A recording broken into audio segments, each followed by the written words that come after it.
Manunood ka lang kay kuya, ha? Tapos amoy-amoy ng ham. Huwag kang makialam, ha? Di man yan makialam.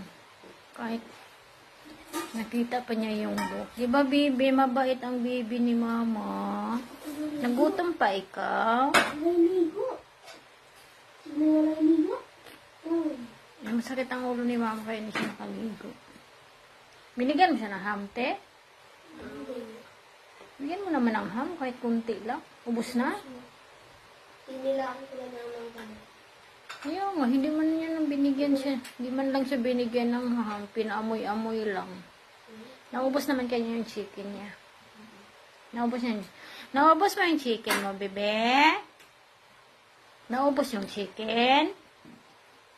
Halika nga dito kay mama. Love na lang dili kay mama. Dili. Ba't ang laki ng ginawa niyan? Palitan mo nga yung water niya na bago, te.